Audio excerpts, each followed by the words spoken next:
What's up, guys? RZ here, back on bali.flipRZ, and today's video is meant to act as like an additional message to the video I made earlier this week, where I kind of made a sort of just sent a message towards oh goodness, mostly beginners, but like really anyone that isn't active in the balisong community, that it's a great place to be. And you shouldn't be too worried about being a bit more open in the community. And today I just wanted to give another message to more beginners than the last video, actually, I think. And say that in my opinion, I don't think that you should concern yourself with whether or not you're a good flipper. All right? Or have to concern yourself with, oh, do I have this expensive balisong? Or, I don't think that came out right. Oh, I need this expensive balisong to help me flip better. Or this thing isn't really going to let me, is going to hold me back or something. Because I don't think that's true, honestly. I'll start with the first one. Yeah, I honestly think that you shouldn't have to worry about whether or not you're a good flipper. I think that to enjoy this hobby the most, I understand that it's entirely acceptable to want to get better and want to get to a point where you can say that you're good, I guess. But you shouldn't be like constantly worrying yourself with, am I at this point? Am I good enough to like even post a clip or something? Because as I said in my last video, it is entirely okay to show off your progress, even if you're a beginner. You can, even if you just learned like your first combo, you could show that off. And you don't have to make it like a huge thing. Obviously, like, again, there's nothing wrong with it being a goal you have to get better. But like, my point is, don't like stress out about it or constantly like go on the internet and ask, hey, would you say I'm a good flipper yet? Or stuff like that. Like, honestly, if you're stressing out about if you're good or not, or like you just can't seem to get tricks down that you're trying to learn, just take a break. It'll help you out. This shouldn't be something that you should stress over. It should be just a fun hobby. Like, I myself, I'm not that good. I'm just an intermediate flipper. I've learned a couple of advanced things, but that's really it. I still go on YouTube, watch all these balisong YouTubers and clips makers, and just see that like I'm not there yet. And that's fine.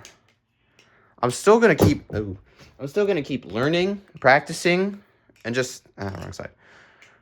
Trying to get better, but I'm not like upset at my progress or worried about anything, because this is just for fun. And now on to my other point. you shouldn't have to blame your balisong or think you need something more expensive to be a better flipper. Cause look at what I'm flipping right now. This right here is a Lightning V1 that was released, I think, in like 2021 or so. Maybe 22. And this thing,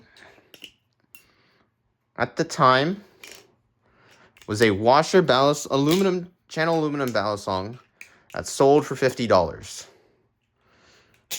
which is really cheap. And especially now that there's a V2 with bushings, this thing is really outdated.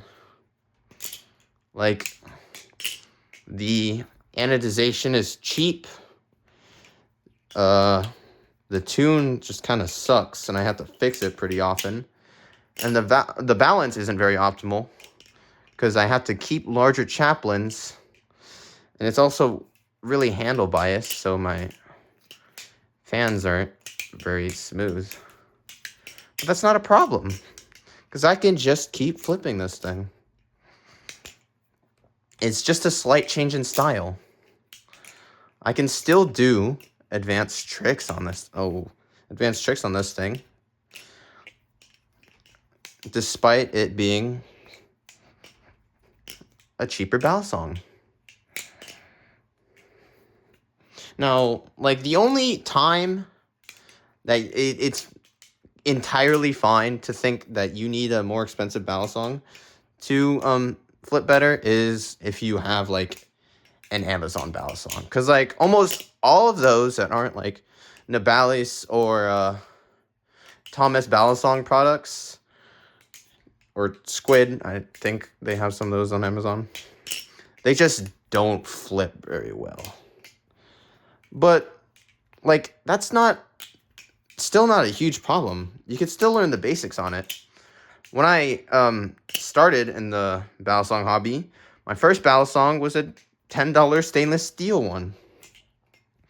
And within the, like, month and a half I used that thing, I learned, oh wow, that's nice. I learned how to do this. The Valorant combo. That was terrible. I got, I guess, the basics of fanning, or how to do that. I learned a couple more combos after that. So at the start, it's not really gonna be a terrible thing, because there's still things you can learn on, like, the cheapest of balisongs. If you want to start branching into intermediate tricks, you'd probably want something that's at least $40, which, especially nowadays, is considered really cheap in the balisong hobby. Especially since you have options like the Impulse for anywhere from $37, I believe, to $45. You can get this very standard construction balisong that flips. Okay, that flips really well for the price. Does most tricks quite well, and honestly, you can learn pretty much anything on this. Now, like, obviously, when you get to high-level tricks, you're gonna have a bit of an issue with this thing. But for someone like me, that's still not a problem at all. You don't need to look to spend more money just because you feel like you're not flipping good enough. If you feel like you're not flipping good enough, then just all you need is practice. That's just how skills work. There's obviously that cutoff point where you're being held back, but that that point kind of just ceases to exist once you go like $40 and up. Especially if you go 60 up. Because from there, you can get insanely high-quality balisongs. But, yeah. That's all for today's video. If you watched to this point, thank you so much for sticking around. If you like this kind of content, you want to see more, feel free to like and subscribe. Unfortunately, within the, I think, couple days since I've got my Navali's cat tracking number, it still hasn't updated, so I'm concerned on how long that's going to take. My palette is still keeping me in the dark.